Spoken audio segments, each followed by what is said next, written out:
নমস্কাৰ সকলো ছাত্ৰ ছাত্ৰীকে স্বাগতম জনালো ক্লাছ 11ত যিসকল ষ্টুডেণ্টে এবাৰ সায়েন্সত এডমিশ্যন লৈছা মোৰ যিসকল পুৰণা ষ্টুডেণ্ট আছিল ক্লাছ 10ৰ তেওঁলোকৰ বহুতৰ এটা ৰিকুৱেষ্ট আছিল যে তেওঁলোকে যেহেতু সায়েন্সত এডমিশ্যন ললে গতিকে এতিয়া তেওঁলোকে ফাৰ্স্ট ষ্টেপটো কি হ'ব বা কোনটো সাবজেক্ট কেনেকৈ আৰম্ভ কৰিব আৰম্ভণিটো কি হ'ব সায়েন্সৰ গতিকে সেই বিষয়ে মই আজি অলপমান কথা তোমালোকৰ লগত ডিসকাস কৰিম আৰু মোৰ ফালৰ পৰা কিছুমান মই অপিনিয়ন দিম এণ্ড এটা কথা মনত ৰাখিবা তোমালোকৰ পঢ়াটো নিজৰ আৰু মই যিখিনি কথা কম সেইখিনি কথা তোমালোকে ফলো কৰিবা এণ্ড তোমালোকৰ নিজৰ যিটো পঢ়াৰ ৱে থাকে সকলো মানুহৰে পঢ়াৰ এটা বেলেগ বেলেগ ৱে থাকে সেই বস্তুটো কেতিয়াও এৰি নিদিবা নেক্সট এইটো কথা আৰু নেক্সট কথাটো হ'ল যে মই আগতে ক্লাছ 10তো কৈছো যে যি পঢ়িবা তোমালোকে লিখি লিখি পঢ়িবা সায়েন্সৰ যদি কোনোবা এটা বস্তু তুমি অকল জাস্ট কিতাপখনৰ পৰা পঢ়িলা বা কোনোবা এটা নোটছ দিলে সেইটো পঢ়িলা বা এটা ভিডিঅ' চালা তেতিয়া তোমালোকৰ সেইখিনি লাভ নহব যদি যেতিয়ালৈকে তোমালোকে সেই কথাখিনি নিজে লিখি নপঢ়া এতিয়া আমি সাবজেক্টৰ বিষয়ে অলপমান কথা পাতো প্ৰথম কথা হৈছে টোটাল সাবজেক্ট আমি 4টা লৈছো maths physics chemistry and biology mathematics to main হিচাপে লবা অৰ্থাৎ PCM physics chemistry mathematics to main কৰিছা তেওঁলোকৰ কাৰণে মই প্ৰথম কথাখিনি কলো ফাৰ্স্ট কথা হৈছে তোমালোকৰ এতিয়া এইটো ষ্টেজত তোমালোকে ফাৰ্স্টতে আৰম্ভ কৰা ম্যাথমেটিক্স তোমালোকে ম্যাথমেটিক্সটো পুৰা ক্লিয়াৰ কৰা ক্লাছ 10ৰ ম্যাথছ আৰু ক্লাছ 11ৰ ম্যাথছ বা হাই সেকেন্ডাৰী 12ৰ ম্যাথছৰ মাজত বহুত পাৰ্থক্য আছে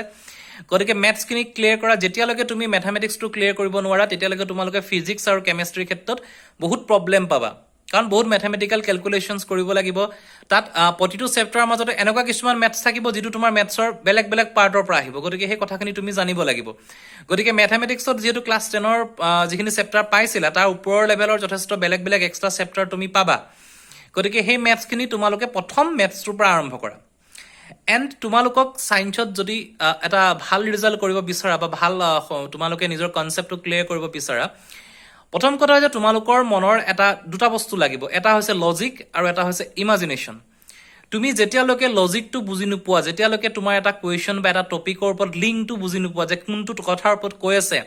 বা সেই টপিকটোৰ ৰিলেটেড এক্সট্ৰা যিখিনি তোমাৰ কিতাপতে হওক বা নোটছতে হওক বা কোনোবাই ভিডিঅ' এটা তুমি পাইছা সেই কথাখিনি যেতিয়ালৈকে তুমি লজিক্যালি ৰিলেট কৰিব নোৱাৰা তুমি কেতিয়াও সায়েন্সত এজন ভাল ষ্টুডেন্ট হ'ব নোৱাৰিবা দেন ইমাজিনেশনৰ কথাটো মই এটো কাৰণে কৈছো সায়েন্স বুলি নহয় যিকোনো ক্ষেত্ৰত ইমাজিনেশন লাগে কিন্তু সায়েন্সত বহুত যথেষ্ট ইমাজিনেশনটো তোমাৰ প্ৰয়োজন কাৰণ যেতিয়া তোমাৰ এটা পাৰ্টিকুলাৰ কোৱেশ্চনছ আহিব সেই কোৱেশ্চনটো তুমি যেতিয়া সলভ কৰিব বা কোৱেশ্চনটো যেতিয়া বুজিবা তুমি মনত ভাবিব লাগিব ফৰ এক্সাম্পল তোমালোকে এনেকুৱা টাইপৰ কোৱেশ্চন পাবা যেটো মোৰ আজি জাস্ট কথাটো মনলৈ আহিলে যে এনেকুৱা কিছুমান কোৱেশ্চন পাবা যে ওয়াটাৰ ড্ৰপলেট এটা আছে ওয়াটাৰ ড্ৰপলেটটো পানীৰ টোপালটোৰ যদি ৰেডিয়াস ইমান হয় তেনেকুৱা যদি 10টা পানীৰ টোপাল থাকে তাৰ মাজেৰে যদি কিবা এম্পিয়াৰ কাৰেন্টটো পাৰ হৈ গলে তেতিয়া তাৰ তোমাৰ কাৰেন্টৰ ৰিলেটেড যিখিনি কোৱেশ্চনছ থাকিব বা সেই কাৰেন্টটো যে পাৰ হৈ গল তাত তোমাৰ কেনেকুৱা এনাৰ্জি উৎপন্ন হ'ল গতিকে এনেকুৱা টাইপৰ কোৱেশ্চনছ থাকিব এতিয়া কথাটো কৈছে যেতিয়া তোমাক কয় যে এটা পানীৰ টোপালৰ মাজত এনেকুৱা তাৰ ৰেডিয়াসটো ইমান হয় গতিকে সেই টাইমত তোমাৰ মনত সেই ইমাজিনেশনটো থাকিব লাগিব যে এটা পানীৰ টোপাল এটা তুমি মনলৈ আনিব পাৰিব লাগিব তাৰ মাজৰ ৰেডিয়াসটো কল্পনা কৰিব লাগিব গতিকে সেই যেটো ইমাজিনেশন হেতু থাকিব লাগিব যদি তোমাৰ সেই ইমাজিন কৰিব পৰা কেপাসিটিটো নাই তুমি যদি বস্তুটো জাস্ট এটা এজ এ কোৱেশ্চন ডিসকাস কৰি চোৱা বা এটা as a question formula put কৰি এনসাৰটো সলভ কৰিব চোৱা বহু ক্ষেত্ৰত কি হ'ব তুমি হয়তো এক্সামত শুদ্ধ কৰিব পাৰিবা কিন্তু ফিউচাৰত তোমাৰ প্ৰবলেম হ'ব আৰু সেই যেটো থিংকিংটো আনিবলৈ হলে ফাৰ্স্টতে তোমালোকে ম্যাথমেটিক্সটো আৰম্ভ কৰা যিসকল পিচিএম লবা মানে ফিজিক্স কেমিষ্ট্ৰি আৰু ম্যাথমেটিক্সৰ যিখিনি ফৰ্মুলা থাকে ম্যাথমেটিক্সত যথেষ্ট ওপৰ লেভেলৰ তোমালোকে পাবা ক্যালকুলাস পাবা দেন তোমালোকে ট্ৰিগোনোমেট্ৰিক ফাংচন পঢ়িছা তাৰ তোমাৰ ইনভাৰ্স ট্ৰিগোনোমেট্ৰি পাবা মেট্ৰিক্স পাবা সো যিখিনি বস্তু তোমালোকে যেতিয়া খুমাই যাবা ভিতৰলৈ তেতিয়া তোমালোকে গম পাবা যে তোমালোকৰ ম্যাথ 10ৰ আৰু হাই সেকেন্ডাৰীৰ মাজত এটা ডাঙৰ ডিফাৰেন্স আছে যেতিয়ালৈকে সেই ডিফাৰেন্সটো তোমালোকে নিজে পঢ়ি সেই ডিফাৰেন্সটো ইকুৱেল কৰিব নোৱাৰা ক্লাছ 10ত যিমান তুমি ম্যাথমেটিক্স সাবজেক্টটো যিমান তোমাৰ কমফৰ্টেবল আছিল যেতিয়া তুমি পঢ়াওনা কৰি 11 12ত নিজক সেই কমফৰ্ট লেভেলত আনিব পাৰিবা তেতিয়াহে তুমি কিন্তু সাকসেস হ'ব পাৰিবা গতিকে মোৰ ফাৰ্স্ট এডভাইস আছে তোমালোকে ম্যাথমেটিক্স ক্লিয়াৰ কৰা ম্যাথমেটিক্সৰ পিছত দেন থাকিলে ফিজিক্স আৰু কেমিষ্ট্ৰি ফিজিক্স কেমিষ্ট্ৰিৰ ক্ষেত্ৰত মই যদি কওঁ ম্যাথছটো যেহেতু তোমালোকক লাগিবই দেন ফিজিক্সখিনি তোমালোকে ভালকে পঢ়া ফিজিক্সৰ যিখিনি এক্সপেৰিমেন্টাল তোমাৰ ফিজিক্স থাকিব ফিজিক্সৰ বহুত পাৰ্ট থাকিব এতিয়া মই অলপ সময়তে গুটেখিনি কেতিয়াও ক'ব নোৱাৰিম গতিকে ফিজিক্সৰ সকলো পাৰ্ট পঢ়িবা কিতাপখন যোনখন তোমালোকৰ বুক প্ৰেসক্ৰাইব কৰিছে সেই বুকখন প্ৰথমতে পঢ়িবা সেই বুকখনৰ পৰা তুমি লাইন বাই লাইন বুকখনৰ প্ৰতিটো চেপ্টাৰ আৰম্ভ কৰা প্ৰতিটো লাইনৰ মিনিংটো চোৱা কিবা এটা কুৱেশ্যন সলভ কৰাৰ আগতে তুমি যাৰ প্ৰথমতে বুকখনৰ পৰা সেই এনসাৰটো বিচাৰিব চাবা যিকোনো যেতিয়া কুৱেশ্যন এটা পাবা সায়েন্সত প্ৰথমতে কেতিয়াও বস্তুটো নেটত তুমি সাৰ্চ নকৰিবা বা বেলেগ কোনোবা কুৱেশ্যন বেংকৰ পৰা এনসাৰ বেংকৰ পৰা এনসাৰ নলবা প্ৰথম চাবা তুমি কিতাপত সেই এনসাৰটো আছে নেকি যদি কিতাপৰ পৰা এনসাৰটো তুমি উলাব পাৰিছা তেতিয়াহলে তুমি সেই এনসাৰটো উলিওৱা তাৰ পিছত তুমি বেলেগৰ লগত কনসাল্ট কৰা কোনোবা পাৰ্টিকুলাৰ টিচাৰক খুদা যে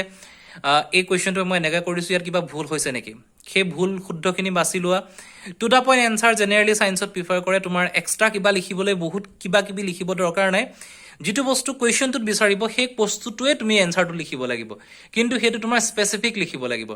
আৰু গতিকে সেইটো কাৰণে তুমি এই থিংকিংখিনি আনিব লাগিব আৰু কেমিষ্ট্ৰিৰ ক্ষেত্ৰত এনেকুৱা হয় কেমিষ্ট্ৰিটো তোমাৰ যথেষ্ট অধ্যয়নৰ প্ৰয়োজন যথেষ্ট টাইম দিব লাগিব কেমিষ্ট্ৰিটোত তুমি ম্যাথছ বা ফিজিক্সৰ ক্ষেত্ৰত কি হ'ব তুমি এটা কনসেপ্ট যেতিয়া বুজি পালা ম্যাথছত সাপোজ এটা কুৱেশ্যন ইনভাৰ্স ট্ৰিগোনোমেট্ৰিক ফাংচন মই সাপোজ ললো তাৰ তোমাৰ যিখিনি ফৰ্মুলা থাকিলে বা গ্ৰাফিক্যালি যিখিনি ৰিপ্ৰেজেন্টেশন থাকিলে তুমি বুজি পালা এবাৰ যদি ভালকে বুজি পালা তাৰ পিছত তুমি সেইখিনি নেক্সট টাইম কুৱেশ্যন আহিলে তুমি এপ্লাই কৰিব পাৰিবা বা সেইখিনি তুমি আগবাঢ়ি যাব পাৰিবা কিন্তু কেমিষ্ট্ৰিৰ ক্ষেত্ৰত কথাটো এনেকুৱা হয় তোমাৰ প্ৰতিটো টাইমতে তুমি কেমিষ্ট্ৰিখন পঢ়ি থাকিব লাগিব তোমাৰ মাইণ্ডৰ ভিতৰত কেমিষ্ট্ৰিটো